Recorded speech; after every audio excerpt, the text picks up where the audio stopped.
1947 आया, जिस समय देश आज़ाद होने का दिन आया, भारत में हिंदू मुसलमानों का दंगा भड़क गया। आवाज़ लगी कि भाई हमारा बांट दो, पाकिस्तान कर दो, बंटने लगा। मान लो बांट लिया होता ठीक था, लेकिन लाखों लाख लोगों का कत्ल कर दिया गया। हिंदू मुसलमान, बच्चे बच्ची, बूढ़े जवान, औरत मर्द, छोटे छोटे बच्चों को कत्ल कर दिया गया। गांधी महात्मा जिंदा थे, उनका हृदय द्रवित हो गया। अरे कहा ये आदमी नहीं भूत हैं, ये चांडाल शैतान, इनको कौन समझाएगा। बताओ, बच्चे मार रहे हैं धर्म के नाम पर। देश का बंटवारा धर्म के नाम पर हो रहा था, हिंदू एक तरफ मुसलमान एक तरफ। ये नहीं कि केवल मुसलमानों ने ही मारा, हिंदुओं ने मुसलमानों को मारा, मुसलमानों ने हिंदुओं को मारा, जिसको जहां मौका मिला। पंजाब प्रदेश में सिखों ने हिंदुओं को मारा, सिखों ने मुसलमानों को मारा, मुसलमानों ने वहाँ सिख ज़्यादा थे। इस तरह का दृश्य, ट्रेन में भरकर लाशें पाकिस्तान से चली आ रही, सब ट्रेन के डिब्बे में लाश है। औरतों के स्तन काटे गए, गर्दन काट करके सर रखा है। ये दृश्य उसमें जिसने देखा उसका रोकता कि धर्म के नाम पर इतना बड़ा संहार, इतना बड़ा हिंसा हत्या। महात्मा गांधी का दिल टूट गया, का इनको कौन समझा पाएगा। अंत में खैर समाया, महात्मा गांधी को खुद ही गोली मार के किनारे कहा महाराज हटो, अब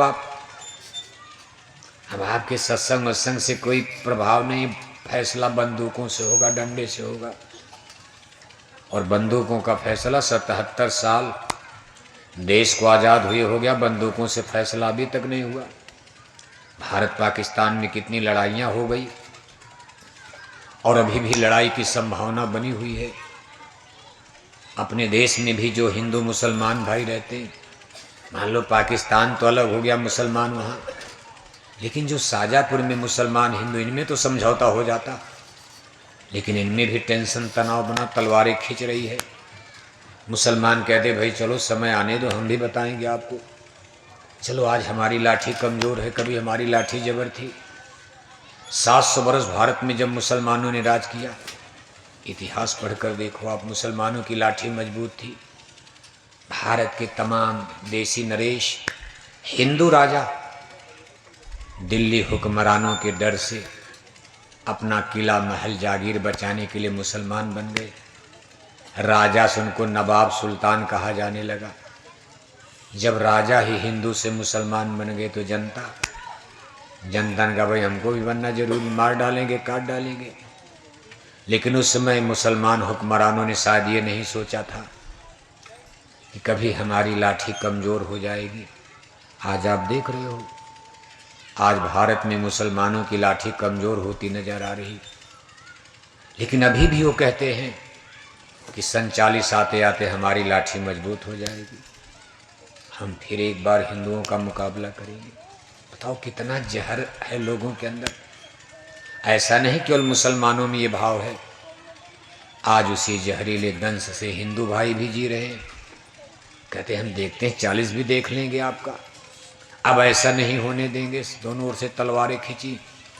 उधर पंजाब के सिख बहादुर कह रहे भाई हमारा भी बांट दो, आप हमारा खालिस्तान अलग कर दिया जाए। कितना रगड़ा झगड़ा मचा।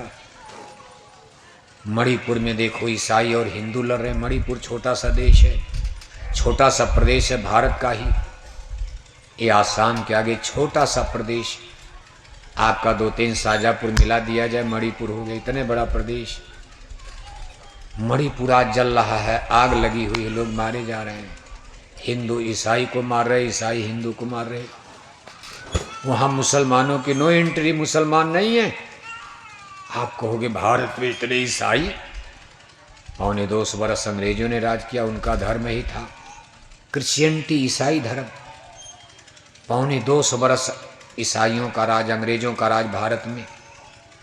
उसमें उन्होंने बहुत बड़ी संख्या में ईसाई बना डाला हिंदुओं को। अब वही देखो, भाई भाई आपस में कभी हिंदू ही थे। आप केरल में चले जाओ, केरल में तो इतने ज़्यादा ईसाई हैं, वहाँ हिंदू कम है, ईसाई ही ज़्यादा हैं।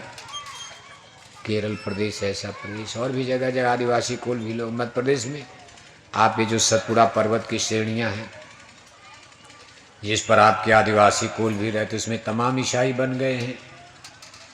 कहने का मतलब यह है कि ये सब चीज़ें झगड़े की जड़। इसलिए आज संसार में देखो, लेकिन ईश्वर सब इंतजाम करते हैं। साइंस और विज्ञान का युग आ गया। जब भारत में मुसलमान राज कर रहे थे, में साइंस का विज्ञान का युग पुअर था, कमज़ोर था। रेलवे नहीं बनी थी, हेलीकॉप्टर जहाज नहीं थी, इंटरनेट कंप्यूटर तब मोबाइल नहीं था, कार मोटरसाइकिल नहीं थी। उस समय अणुबम परमाणु बम कुछ नहीं था, मशीनें नहीं थी, हाथी घोड़ा तीर तलवार का जमाना। अब देखो ऐसा समय, इतनी जल्दी 400-500 साल के अंदर संसार में इंटेलेक्चुअल डेवलप, जिसको बौद्धिक वैज्ञानिक युग कहा जाता, अब ये सब ईश्वर की तरफ से खेल होता। क्योंकि जिस लोगों ने विज्ञान को जन्म दिया, जिन लोगों ने विज्ञान को, साइंस को स्थापित किया, आज हमारे आपके बच्चे बच्चियाँ यूनिवर्सिटी कॉलेज में साइंस और विज्ञान, physics, chemistry, math, algebra, zoology, botany जो पढ़ रहे हैं, ये भी आदमी के ही दिमाग की देन है। और ऐसे ऐसे लोगों ने विज्ञान को खोद दिया जो बिल्कुल अनपढ़ गवार थे। क्योंकि जब विज्ञान की खोज हो रही है, उस समय कोई यूनिवर्सिटी तो थी नहीं, इस तरह के स्कूल कॉलेज नहीं थे, मास्टर प्रोफेसर नहीं थे। अनायास ऐसे ही कुदरत का परिवर्तन होता रहे। चीज़ हम आपको इसलिए बता रहे हैं कि आगे कुछ बहुत बड़ा होने जा रहा है, और ये सब ईश्वर की तरफ से होता। भाई आदमी, हम आप तो कठपुतली बनते। आप कई वैज्ञानिकों का नाम, जैसे रेल बनी आपकी, शुरू में रेल भाप का इंजन बना, कैसे शुरू हो गई? जेम्स वाट, पढ़ने लिखने में मन नहीं लग रहा, किचन में बैठ करके बैठे, घर वाले डांटा स्कूल जाओ। जैसे बच्चे, आपके भी बच्चे, खेलने में मन लगता है, पढ़ने में नहीं लगता, डांटा जाता। रोज़ सुबह जगाओगे, बहाना मारेंगे, बीमार हैं, ये है वो है। स्कूल कोई नहीं जाना चाहता, और जेम्स वाट बिल्कुल नहीं जाना चाहते थे, पढ़ने में मन नहीं। बैठे हैं किचन में, देख रहे हैं चाय पक रही केतली में, ढक्कन बार बार ऊपर जा रहा, नीचे गिर रहा, ऊपर जा रहा, नीचे गिर रहा। लगे सोचने, ये ढक्कन ऊपर क्यों उठ रहा? कहा पानी जब भाप बनता, भाप में इतनी बड़ी शक्ति है कि ढक्कन को ऊपर कर दे रहा। बस इसी पर उन्होंने भाप का इंजन बनाया, भाप से चलने वाला। इनको भाप में ऊर्जा, एनर्जी, पावर का ज्ञान हुआ। कोई संत महात्मा नहीं थे कि रामकृष्ण की तरह भगवान के अवतार थे। बुद्धि, ब्रेन है। आप इतने लोग बैठो, सबकी बुद्धि बराबर नहीं है। कितने बच्चे टॉप कर जाते एक ही साल में, और कितने बच्चे देखो ये कच्चा में 3 साल फेल हो जाते। माँ बाप पैसा खर्च करते हैं। स्कूल में भी सबके ब्रेन है, कोई टॉप करता है, कोई फेल हो जाता, इंजीनियर डॉक्टर बनता, IAS PCS बन जाता, कोई घर बैठ जाता कि हमारे बस की पढ़ाई नहीं, ट्रैक्टर चलाएंगे। तो वो ट्रक चलाते हैं, ट्रैक्टर चलाते खेती करते हैं। ऐसे सबके ब्रेन, माइंड, दिमाग की क्षमता अलग अलग कुदरती, और ये कोई बना नहीं सकता। माँ के गर्भ में जब ये शरीर बनता, उसी समय ब्रेन, माइंड, दिमाग का बर्तन बन जाता। बस इसमें आप भर सकते हो। आप मास्टर स्कूल में क्या करेगा? भरेगा उसमें। जैसे 2 लीटर का बर्तन है तो 2 लीटर दूध जाएगा, 5 किलो का बर्तन है तो 5 किलो का दूध। अब 2 किलो के बर्तन में 5 किलो का दूध रखोगे, बह जाएगा, फ्लो कर जाएगा, ओवरफ्लो हो जाएगा, बस टिकेगा। 10 किलो का बर्तन है, 10 किलो दूध भर दो। ऐसे ब्रेन, माइंड, दिमाग का बर्तन, ये माँ के गर्भ में जब ये शरीर बनता, उसी समय निर्माण हो जाता। कौन करता? जो हमारे आपके शरीर की रचना करता, वही ब्रेन, माइंड, दिमाग को गढ़ करके तैयार कर देता है। अब जितना बड़ा बर्तन होगा, मास्टर उतने भर पाएगा।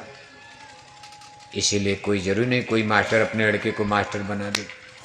अगर आदमी के बस का होता, सबके पास आज शाजापुर में पैसा है, सबके पास सोर्स है, किसी न किसी नेता, लीडर से, मिनिस्टर से। सब लोग अपने बच्चे को इंजीनियर, डॉक्टर न बना देते? एक मास्टर का लड़का चपरासी नहीं बन पा रहा, और उसी मास्टर के पढ़ाए बच्चे कलेक्टर बन जाते। तमाम देखते हो घटना आप। उसी मास्टर के पढ़ाए बच्चे कलेक्टर बन गए शाजापुर में, और वो मास्टर बेचारा अपने लड़के को चपरासी नहीं बना पा रहा। तो ब्रेन, जब बर्तन ही विधाता ने छोटा बना दिया, उसमें आप क्या भर पाओगे? बच्चे का दिमाग ही गड़बड़ है, कमज़ोर है। इसी तरह से देखो, ये कुदरत का खेल होता है। ईश्वर भगवान की तरफ से कुछ शक्तियाँ ऐसे, विराट दिमाग, बड़ा ब्रेन, दिमाग की शक्तियाँ उतारी गई। भाई विज्ञान की स्थापना करो। जेम्स वाट आ गए, न्यूटन साहब का नाम आम सुनते हो, सेब का बगीचा रखा रहे, पढ़ने नहीं जा रहे। सेब का, जैसे आपके पास आम का बगीचा, बेर का बगीचा, ऐसे जहाँ न्यूटन साहब का गांव, वहाँ सेब होता तो उनके देश में आम नहीं होता, वहाँ सेब होता।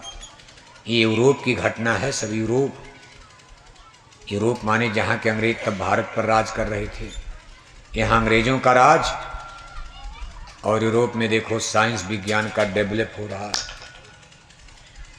न्यूटन साहब सेब के बगीचे में सेब रखा रहे, तब तक एक सेब उनके ऊपर गिरा। लगे सोचने, सेब नीचे क्यों आ गया, ऊपर क्यों नहीं गया, नीचे क्यों आता है। बस दिमाग बन के आ गया। कहा मालूम पड़ता धरती के सेंटर में, केंद्र में कोई ग्रेविटेशनल फोर्स, कोई गुरुत्वाकर्षण शक्ति जो इस चुंबक की तरह खींच रही। न्यूटन साहब ने एक थियरी संसार को दिया, ग्रेविटेशनल फोर्स हमारी एथ यानी पृथ्वी के सेंटर में, केंद्र में कोई गुरुत्वाकर्षण शक्ति हो, बहुत बड़ी ऊर्जा जो एक निश्चित सीमा से सारी चीज़ों को अपनी तरफ खींच रही। उसके आगे जाओगे तो चंद्रमा का ग्रेविटेशनल फोर्स खींचेगा, उधर चले जाएंगे चंदा मामा सूरज पर। इस तरह के तमाम लोगों का, आर्किमिडीज साहब का नाम सुनते हो, रोज तालाब में नहाने, आज नहाने गए, पानी में कूदे, पानी उनको ऊपर फेंक दिया। अब वो तालाब के किनारे खड़े होकर सोच रहे हैं, एक 10 ग्राम का ढेला कंकड़, 10 ग्राम का हम पानी में फेंकते हैं,